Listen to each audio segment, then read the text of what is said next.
ಎಲ್ಲ ತನ್ನಿಂತಾನೇ ಆಗ್ತಾ ಇದೆಯಾ ಈ ಸೃಷ್ಟಿಯಲ್ಲಿ? ಎಲ್ಲ ಬರೆದುಬಿಟ್ಟಿದ್ದಾನ ಬ್ರಹ್ಮ? ಅಥವಾ ಕರ್ಮ ಮಾಡಿ ಅದ್ರ ತಕ್ಕಂಗೆ ಫಲ ಸಿಗ್ತಾ ಇದೆಯಾ? ಒಂದು ವೇಳೆ ಕರ್ಮ ಮಾಡಿ ಅದ್ರ ಫಲ ಸಿಗ್ತಾ ಇದೆ ಅಂದರೆ ನಾನು ಒಳ್ಳೆಯದೇ ಮಾಡಿದ್ದೀನಿ, ಕೆಟ್ಟದ್ದು ಯಾರ್ದು ಬಯಸಿಲ್ಲ, ಏನೂ ಮಾಡಿಲ್ಲ, ನನಗೆ ಯಾಕೆ ಕೆಟ್ಟದಾಗ್ತಾ ಇದೆ, ನನಗೆ ಯಾಕೆ ದುಃಖ, ದಾರಿದ್ರ್ಯ, ನೋವು, ಕಷ್ಟ ಅಂತ ನೀವು ಅಂದ್ಕೋಬೋದು. ಕೆಲಸ ಮಾಡಿ ಕರ್ಮ ಮಾಡಿ ಒಳ್ಳೆ ಜೀವನ ರೂಪಿಸ್ಕೊಳ್ಬೋದಾ? ಹಾಗಾದರೆ ಯಾಕೆ ಎಲ್ಲರ ಕೈಲೂ ಒಳ್ಳೆ ಜೀವನ ಸೃಷ್ಟಿ ಮಾಡ್ಕೊಳಿಕ್ಕಾಗ್ತಾ ಇಲ್ಲ? ನಾವು ಎಷ್ಟೇ ಒಳ್ಳೆ ಕರ್ಮ ಆಗಲಿ ಕೆಟ್ಟ ಕರ್ಮ ಆಗಲಿ ಮಾಡಿದರೂ ಜೀವನದ ಸ್ವಭಾವ ಬದಲಿಸ್ಲಿಕ್ಕಾಗಲ್ಲ. ಹೇಗೆಂದರೆ ನಾವು ಆರೋಗ್ಯದಿಂದ ಇರಲಿಕ್ಕೆ ವ್ಯಾಯಾಮ ಮಾಡ್ತೀವಿ, ತರಕಾರಿ ಹಣ್ಣು ಹಂಪಲು ತಿಂತೀವಿ, ಧ್ಯಾನ ಅದು ಇದು ಮಾಡ್ತೀವಿ.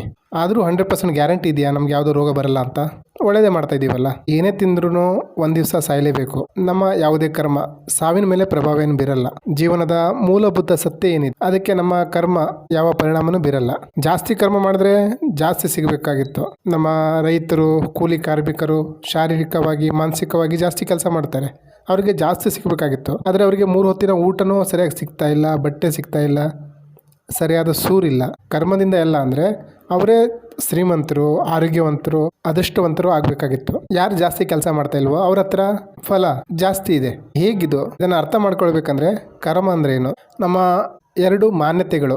ಒಂದು ನಮ್ಮ ಭಾಗ್ಯದಲ್ಲಿ, ನಮ್ಮ ಹಣೆ ಬರದಲ್ಲಿ ಎಲ್ಲ ಬರೆದಾಗ್ಬಿಟ್ಟದೆ, ಅದ್ರ ತಕ್ಕಂಗೆ ನಡೀತಾ ಇದೆ, ಹಿಂದ್ಗಡೆ ಕೂತ್ಕೊಂಡು ಯಾರೋ ಮಾಡ್ತಾ ಇದ್ದಾರೆ ಅಂತ ಒಂದು. ಇನ್ನೊಂದು ನಂಬಿಕೆ, ಮಾನ್ಯತೆ, ನಾವು ಏನು ಕರ್ಮ ಮಾಡ್ತೀವೋ ಅದ್ರ ತಕ್ಕಂಗೆ ಫಲ ಸಿಗುತ್ತೆ. ಇವೆರಡೂ ಪೂರ್ತಿ ಸತ್ಯ ಅಲ್ಲ. ಮಾನ್ಯತೆ ಇಲ್ಲಿ ನಾವು ಯಾವ ರೀತಿ ಅಂದರೆ, ನಾವು ಬೇರೆ ಪರಮಾತ್ಮ ಬೇರೆ, ಅವನು ಕೂತು ನಿರ್ಣಯ ಮಾಡ್ತಾನೆ, ಇದು ನಮ್ಮ ಮಾನ್ಯತೆ. ಮನುಷ್ಯ ಆಗಿರ್ಬೋದು, ಪ್ರಾಣಿ ಆಗಿರ್ಬೋದು, ಸೃಷ್ಟಿಕರ್ತನಿಂದ ಬೇರೆ ಅಲ್ಲ, ಪರಮಾತ್ಮ ಬೇರೆ ಅಲ್ಲ. ನಮ್ಮ ಹಣೆ ಬರ ಬೇರೆ ಯಾರೂ ಬರಿತಾ ಇಲ್ಲ. ಒಂದು ವೇಳೆ ಬರಿತಾ ಇದ್ದವರು ಬೇರೆ ಯಾರಾಗಿರಲ್ಲ, ಅದು ನಾವೇ ಆಗಿರ್ತೀವಿ. ಎರಡನೇ ಮಾತು, ಕರ್ಮ ಮಾಡಿ ಫಲ, ಅದಕ್ಕೆ ತಕ್ಕಂಗೆ ಫಲ ಸಿಗುತ್ತೆ.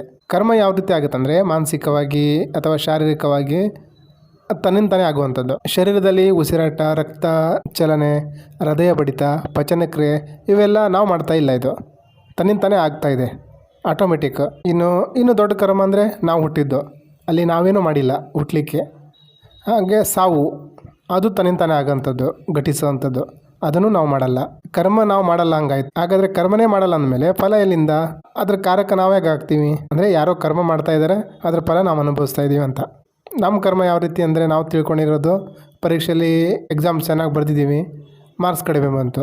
ಆಳವಾಗಿ ನೋಡ್ಲಿಕ್ಕೆ ಹೋದರೆ ಈ ಓದುವುದು ಅದು ವಿಚಾರ ಯಾರೋ ಹಾಕಿದ್ರು, ಅದು ನಾವು ಮಾಡ್ತಾ ಇಲ್ಲ, ವಿಚಾರ ನಾವು ಹಾಕ್ಕೊಂಡಿಲ್ಲ. ಆ ವಿಚಾರ ನಾವೇ ಹಾಕ್ಕೊಳ್ಳೋದಾಗಿದ್ರೆ ಅದಕ್ಕಿಂತ ಶ್ರೇಷ್ಠ ವಿಚಾರನೇ ಹಾಕೋಬೋದಿತ್ತಲ್ಲ. ಈ ಕರ್ಮದ ಮೂಲ ಏನು? ಇಲ್ಲಿ ಏನಾಗಿದೆ ಅಂದರೆ, ನಾನು ಅನ್ನೋದೇ ಇಲ್ಲಿ ಮಾನ್ಯತೆ. ನಾನು ಇದ್ದರೆ ಇಲ್ಲಿ ಕರ್ಮ ಮಾಡ್ಲಿಕ್ಕೆ ಇದ್ದಾನೊಬ್ಬ, ಭಾಗ್ಯ ಬರಲಿಕ್ಕೆ ಒಬ್ಬಿದ್ದಾನೆ ಅಂತ ಅಂದ್ಕೊಳ್ಬೋದಿತ್ತು. ನಾನು ಅನ್ನೋನು ಇದ್ದರೆ ಕರ್ಮ ಮಾಡಿ ಅದರ ಫಲನೂ ಪಡೆಯಬೋದಿತ್ತು. ಆವಾಗ ಈ ಮಾತೆಲ್ಲ ಸರಿ ಆಗ್ತಾ ಇತ್ತು, ಭಾಗ್ಯ ಬರಲಿಕ್ಕೆ ಒಬ್ಬಿದ್ದಾನೆ ಅಂತ. ಈ ನಾನು ಅನ್ನೋದೇ ಸುಳ್ಳು ಅಂದಮೇಲೆ ಇವೆರಡೂ ಮಾತು ಸುಳ್ಳಾಗುತ್ತೆ. ನಾನು ಅನ್ನೋ ಅಸ್ತಿತ್ವ ಇದೆ ಅಂತ ಮಾನ್ಯತೆಯಿಂದ ಈ ಕರ್ಮ, ಈ ಭಾಗ್ಯ ಅನ್ನೋ ವಿಷಯ ಹುಟ್ಕೊಂಡಿರ್ಬೋದು. ಭಾಗ್ಯ ಇದೆ ಅಂತ ನಂಬಿದ್ರೆ ದೇವರು ಒಬ್ಬರಿಗೆ ಸುಖ ಯಾಕೆ ಕೊಡ್ತಾನೆ, ದುಃಖ ಯಾಕೆ ಕೊಡ್ತಾನೆ ಅಲ್ವಾ? ಕರ್ಮದ ಫಲ ನಂಬಿದ್ರು ನಮ್ಮ ಒಳ್ಳೇದು ಮಾಡ್ತಾ ಇದ್ರು ನಮ್ಗೆ ಯಾಕೆ ಕೆಟ್ಟದಾಗ್ತಾ ಇದೆ? ಒಂದೊಂದ್ಸಲ ನಮ್ಗೆ ಅನ್ಸ್ಬಿಡುತ್ತೆ ನಮ್ಮ ಕೈಲಿ ಏನೂ ಇಲ್ಲ ಅಂತ. ಯಾಕೆ? ಭಗವದ್ಗೀತೆಯಲ್ಲಿ ಹೇಳ್ತಾರೆ, ಕರ್ಮ ಮಾಡೋ ಫಲದ ಚಿಂತೆ ಬಿಡು. ಫಲದ ಚಿಂತೆ ಬಿಡಂಗೆ ಇದ್ದರೆ ಕರ್ಮ ಯಾಕೆ ಮಾಡಬೇಕು? ಇದ್ರ ಬಗ್ಗೆ ನಮ್ಗೆ ಸ್ವಲ್ಪ ಕನ್ಫ್ಯೂಷನ್ ಇದೆ. ಭಾಗ್ಯ ನಂಬೋದ ಅಥವಾ ಈ ಕರ್ಮ ನಂಬೋದ? ಭಾಗ್ಯದ ಮೇಲೆ ವಿಶ್ವಾಸ ಮಾಡೋರು ದೇವರ ಮೇಲೆ ಭಾರ ಹಾಕಿ ದೇವರಿಗೆ ಕಾಣಿಕೆ ಹರಕೆ ಕೊಟ್ಬಿಟ್ರೆ ದೇವ್ರು ಸರಿ ಮಾಡಿಬಿಡ್ತಾನೆ ಅನ್ಕೋತಾರೆ. ಒಂದೊಂದ್ಸಲ ನಮ್ಗೆ ಗೊತ್ತಾಗುತ್ತೆ ಇದು ಅಂಧವಿಶ್ವಾಸ, ಈ ರೀತಿ ಇದು ಯಾಕೆ ಸಾಧ್ಯ ಅಂತ ಅನಿಸುತ್ತೆ. ಆವಾಗ ನಾವು ಕರ್ಮ ಮಾಡೋಣ, ಹಾರ್ಡ್ ವರ್ಕ್ ಮಾಡೋಣ ಅನಿಸುತ್ತೆ, ಮಾಡ್ತೀವಿ. ಆದರೆ ಫಲ ನೋಡಿದ್ರೆ ಉಲ್ಟಾ ಬಂದಿರುತ್ತೆ. ದೇವ್ರ ಹತ್ರ ಹೋಗಿ ಲಾಡು ಹಂಚಿದ್ರು ನಾವು ಪಾಸ್ ಆಗ್ತೀವ? ಆಗಲ್ಲ. ಇದು ಅಂಧವಿಶ್ವಾಸ. ವಿಚಾರ ಏನು ಅಂದರೆ, ನಮ್ಮ ಕರ್ಮ ಸಹ ಲೋಭದ ಮೇಲೆ ನಿರ್ಧಾರಿತ ಆಗಿದೆ. 1000 ರೂಪಾಯಿ ಕೊಡ್ತೀನಿ, 1 ಕಿಲೋಮೀಟ್ರ್ ಓಡ್ರಿ ಅಂದರೆ ನಾವು ಓಡ್ತೀವಿ. ಏನೂ ಕೊಡಲ್ಲ ಅಂದರೆ ಓಡ್ತೀವ? ನಾವು ಭಿಕ್ಷುವರಿಗೆ 1 ರೂಪಾಯಿ ಕೊಟ್ಟರು ಮನಸ್ಸಲ್ಲಿ ಅದ್ರ 10 ಪಟ್ಟು ವಾಪಸ್ ಬರಲಿ, ನನಗೆ ಒಳ್ಳೇದಾಗಲಿ, ನನ್ನ ಮಕ್ಕಳಿಗೆ ಒಳ್ಳೇದಾಗಲಿ ಅಂದ್ಕೊಂಡೇ ಕೊಡ್ತೀವಿ ಹೊರತು ನಿಜವಾಗ್ಲೂ ನಾವು ಸಹಾಯ ಮಾಡಲಿಕ್ಕೆ ಕೊಡಲ್ಲ. ಯಾರು ಜೀವನದಲ್ಲಿ ಸಫಲ ಆಗ್ತಾರೋ ಅವ್ರು ಯಾರು? ಒಳಗೆ ಎಷ್ಟು ಲೋಭ, ಆಸೆ, ಬುರುಕತನ ಇದೆಯೋ ಅಷ್ಟು ಅವನು ಶ್ರಮ ಪಡ್ತಾನೆ, ಅದನ್ನು ಪಡೀಲಿಕ್ಕೆ ಪ್ರಯತ್ನ ಮಾಡ್ತಾನೆ, ಸಫಲ ಆಗ್ತಾನೆ. ಈ 100 ಜನರಿಗೆ ಓಟದಲ್ಲಿ ಓಡಿಸಿ ಫಸ್ಟ್ ಬಂದವರಿಗೆ 10,000 ಕೊಡ್ತೀನಿ ಅಂದರೆ ಫಸ್ಟ್ ಬಂದವನಿಗೆ ಫಸ್ಟು ಅಂದರೆ ಅವನ ಎನರ್ಜಿ, ಅವನ ಶಕ್ತಿ, ಅವನಿಗೆ ಎಷ್ಟು ಆಸೆ ಇದೆಯೋ ಅದ್ರ ಮೇಲೆ ಅವನಿಗೆ ಸಿಗುತ್ತೆ. ಬಾಕಿ 99 ಜನ ದುರಾದೃಷ್ಟವಂತರು, ಪಾಪ ಮಾಡಿದವರು ಆ ರೀತಿ ಅಲ್ವಲ್ಲ. ಯಾರಲ್ಲಿ ಲೋಭ ಜಾಸ್ತಿ ಇರ್ತದೋ ಅವರು ಈ ಸಂಸಾರದಲ್ಲಿ ಸಫಲ ಆಗ್ತಾರೆ ಅಷ್ಟೇ. ಈ ಜೀವನದಲ್ಲಿ ಸಫಲರಾಗೋದು ದೊಡ್ಡ ವಿಷಯ ಏನಲ್ಲ, ಈ ಜಾಬಲ್ಲೂ ಸಮೇತ ಅಷ್ಟೇ. ಒಂದು 10 ಜನ ಇಂಟರ್ವ್ಯೂ ಹೋಗಿ ಒಬ್ಬನ ಸೆಲೆಕ್ಟ್ ಆದಂದರೆ ಬಾಕಿ 9 ಜನ ಮುಟ್ಟಾಳರು, ಶಕ್ತಿಹೀನರು, ಅದೃಷ್ಟಹೀನರು ಅಂತ ಅಲ್ಲ. ಯಾರಲ್ಲಿ ತಯಾರಿದೆಯೋ, ಯಾರಲ್ಲಿ ಒಂದು ಹಸಿವಿದೆಯೋ ಅವರಿಗೆ ಅದು ಸಿಗುತ್ತೆ ಅಷ್ಟು. ಕರ್ಮ, ಭಾಗ್ಯ, ಅದೃಷ್ಟ ಇವೆಲ್ಲ ಇಂಥ ಸಣ್ಣ ಸಣ್ಣ ವಿಷಯಕ್ಕೆ ನಾವು ಸೇರಿಸ್ಲಿಕ್ಕೂ ಹೋಗಬಾರ್ದು. ಕರ್ಮ ಅವನು ಮಾಡಿಲ್ಲ, ಅವನ ಒಳಗಡೆ ಇರೋ ಆಸೆ, ಲೋಭ ಮಾಡಿಸಿತು. ಕರ್ಮ ಅವನ ಕೈಲೇನಿರಲ್ಲ. ಇದು ಹೇಗೆಂದರೆ, ನಿಮ್ಮ ಒಳಗಡೆ ಕಾಮನೆ ಹೇಳ್ತಾ ಇದೆ ಅಂದರೆ ಅದು ಸುಮ್ಮನೆ ಇರಲ್ಲ. ಎದ್ದಾಗ ಕಂಟ್ರೋಲ್ ಮಾಡಲಿಕ್ಕಾಗಲ್ಲ, ಏನಾದರೂ ಮಾಡೇ ಬಿಡ್ತೀವಿ. ಎನರ್ಜಿ ಎದ್ದಿಲ್ಲ ಅಂದರೆ ಏನೂ ಮಾಡಲ್ಲ, ಎದ್ದರೆ ನಮ್ಮ ಹತ್ರ ಕಂಟ್ರೋಲ್ ಮಾಡೋಕ್ಕಾಗಲ್ಲ. ಯಾಕಂದರೆ ಇದು ಶರೀರದ ಹಾರ್ಮೋನು, ಅದು ಮಾಡಿಸಿದ್ದು.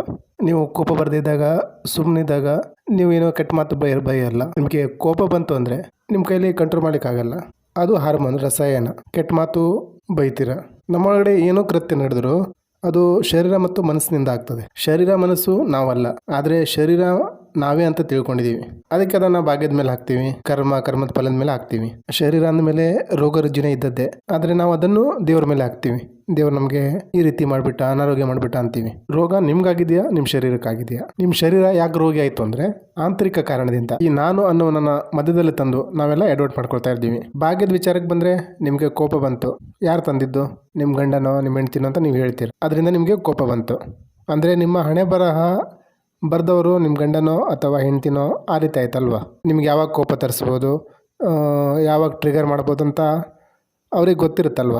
ನಿಮ್ಗೆ ಇಷ್ಟೊತ್ತಿಗೆ ಇಷ್ಟು ಗಂಟೆಗೆ ನಿಮ್ಮ ಕೋಪ ತರಿಸ್ಬೋದಂತ ನಿರ್ಧಾರ ಅವ್ರು ಮಾಡ್ಬೋದಲ್ವ. ದೇವರೇ ಅಲ್ಲ ಭಾಗ್ಯ ಬರೋದು, ನಿಮ್ಮ ಹೆಂಡ್ತಿ ಗಂಡ ಅವರು ಬರೀತಾರೆ. ಅರ್ಥ ಮಾಡಿಕೊಳ್ಬೇಕಾದ ವಿಷಯ ಏನು ಅಂದರೆ, ಏನು ಕೃತ್ಯ ಆದರೂ ತನ್ನಿಂದ ತಾನೇ ಆಗುತ್ತೆ. ನಾನು ಅನ್ನೋದೇನೂ ಇಲ್ಲ. ನಾನು ಅನ್ನೋದೇ ಇಲ್ಲ ಅಂದಮೇಲೆ ಯಾರ ಭಾಗ್ಯ, ಯಾರು ಬರೆಯೋದು? ನಾನು ಇಲ್ಲ ಅಂದಮೇಲೆ ಕರ್ಮ ಮಾಡೋರು ಯಾರು? ಜಾಸ್ತಿ ಕೆಲಸ ಮಾಡಿ ಜಾಸ್ತಿ ಸಿಗುತ್ತೆ, ಕಡಿಮೆ ಕೆಲಸ ಮಾಡಿ ಕಡಿಮೆ ಸಿಗುತ್ತೆ. ಕೆಲಸ ಮಾಡೋದು ಯಾರು? ಮತ್ತು ಯಾವುದನ್ನು ನಾವು ದೊಡ್ಡ ಕೆಲಸ ಅಂತೀವಿ? ರಾಷ್ಟ್ರಪತಿ ಆಗೋದಾ, ಪ್ರಧಾನಮಂತ್ರಿ ಆಗೋದಾ? ರಾಷ್ಟ್ರಪತಿ ಪ್ರಧಾನಮಂತ್ರಿ ಆಗ್ಬಿಟ್ರೆ ದೊಡ್ಡವನ? ಶಾಂತಿ ಸಮಾಧಾನದಿಂದ ಇರೋನು ದೊಡ್ಡವನ? ಹಣ ಜಾಸ್ತಿ ಇರೋನು ದೊಡ್ಡ ಮನುಷ್ಯನ? ಪ್ರೇಮದಿಂದ ಇರುವವನು ದೊಡ್ಡವನ? ನಾವು ಹೇಗಂದರೆ, ಯಾರ ಹತ್ರ ಜಾಸ್ತಿ ಹಣ ಇದೆಯೋ ಅವನು ದೊಡ್ಡವನು. ನಮಗೆ ಅವರು ದೊಡ್ಡವರು ಅಂದಮೇಲೆ ನಾನು ದೊಡ್ಡವನಾಗಬೇಕು. ಅವನಷ್ಟು ದುಡ್ಡು ಹೇಗೆ ಮಾಡ್ದ, ನಾನು ಮಾಡಬೇಕು. ಮಾಡ್ತೀವಿ, ಕರ್ಮ ಮಾಡ್ತೀವಿ, ಅಸಫಲತೆ ಸಿಗುತ್ತೆ, ಅದನ್ನು ಭಾಗ್ಯದ ಮೇಲೆ ಹಾಕ್ತೀವಿ. ಈ ರೀತಿ ದ್ವಂದ್ವದಲ್ಲಿ ಸಿಕ್ಕಾಕೊಳ್ತಾ ಇರ್ತೀವಿ. ಏನು, ಹೇಗೆ, ಏನೂ ಅರ್ಥ ಆಗಲ್ಲ. ಒಂದು ಸ್ಪಷ್ಟತೆ ಇಲ್ಲ, ಒಂದು ಕ್ಲಾರಿಟಿ ಇಲ್ಲ. ಈ ಎಲ್ಲ ಭ್ರಮೆಯ ಮೂಲ ಏನು, ಜಡ ಏನು? ನಾವೇನು ಮಾಡ್ತಾ ಇದ್ದೀವಿ ಅಂದರೆ ನಾನು ಅನ್ನೋನ ಸೃಷ್ಟಿ ಮಾಡ್ಕೊಳ್ತೀವಿ. ಈ ನಾನು ಬದುಕದೇ ಈ ಭಾಗ್ಯದ ಮೇಲೆ, ಕರ್ಮದ ಫಲದ ಮೇಲೆ. ವಾಸ್ತವಿಕ ಏನು ಅಂದರೆ ಜೀವನದಲ್ಲಿ ಭಾಗ್ಯನೂ ಇಲ್ಲ, ಕರ್ಮನೂ ಇಲ್ಲ. ಈ ನಾನು ಅನ್ನೋದೇ ಭ್ರಮೆ, ಮಾನ್ಯತೆ. ಶರೀರ ಇರ್ತದೆ, ಮನಸ್ಸು ಇರ್ತದೆ. ಶರೀರ ಅದ್ರ ಪಾಡಿಗೆ ಅದು ಕೆಲಸ ಮಾಡ್ತದೆ. ಅದಕ್ಕೆ ಹಸಿವಾಗುತ್ತೆ, ಊಟ ತಿಂದ ಮೇಲೆ ಕೆಲಸ ಮಾಡ್ತದೆ.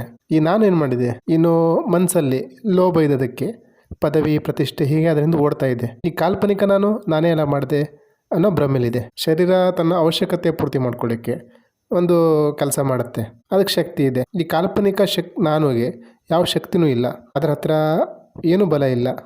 ಅದು ನಮ್ಮ ಮಾನ್ಯತೆ. ಶರೀರದಲ್ಲಿ ಭಾವನೆ ಇದ್ದಾಗ ಕಾಮದ ವಿಚಾರ ಕಂಟ್ರೋಲ್ ಮಾಡ್ಲಿಕ್ಕಾಗತ್ತಾ? ಆದರೆ ಈ ಕಾಲ್ಪನಿಕ ನಾನು ಹೇಳುತ್ತೆ ನಾನು ಮಾಡ್ತೀನಿ ಅಂತ. ಕರ್ಮ ಶರೀರ ಮಾಡ್ತಾ ಇದೆ, ಅಲ್ಲಿ ಯಾವ ಭಾಗ್ಯ, ಕರ್ಮ ಏನೂ ಇಲ್ಲ. ಎಲ್ಲ ತನ್ನಿಂದ ತಾನೇ ಆಗ್ತಾ ಇದೆ. ಇದು ಪ್ರಕೃತಿ ನಿಯಮ. ಈ ಸಾಧು ಸಂತರು ಹೇಗೆ ಬದುಕ್ತಾರೆ ಅಂದರೆ, ಅವರು ಭಾಗ್ಯದ ಮೇಲೂ ವಿಶ್ವಾಸ ಮಾಡಲ್ಲ, ಕರ್ಮದ ಮೇಲೂ ವಿಶ್ವಾಸ ಮಾಡಲ್ಲ. ಅವರು ಸ್ವಯಂನ ನಿರ್ಮೂಲನೆ ಮಾಡ್ತಾರೆ. ಈ ಕರ್ತ ಭಾವ ಏನಿದೆ ಅದನ್ನೇ ಬಿಡ್ತಾರೆ. ಆಮೇಲೆ ಏನಾಗುತ್ತೋ ಆಗ್ಲಿಕ್ಕೆ ಬಿಡ್ತಾರೆ. ಶರೀರಕ್ಕೆ ಏನಾಗ್ತಾ ಇದೆಯೋ ಅದಾಗಲಿ ಅಂತ ನೋಡ್ತಾರೆ. ಶರೀರಕ್ಕೆ ಏನಾಗ್ತಾ ಇದೆಯೋ ಆಗ್ಲಿಕ್ಕೆ ಬಿಡ್ತಾರೆ. ಮನಸ್ಸಲ್ಲಿ ಏನು ನಡೀತಾ ಇದೆಯೋ ನಡಿಲಿಕ್ಕೆ ಬಿಡ್ತಾರೆ. ಈ ನಾನು ಅನ್ನೋನನ್ನ ಸೈಡಲ್ಲಿ ಹಾಕೋದೆ ಈ ಜೀವನದ ಸಾರ.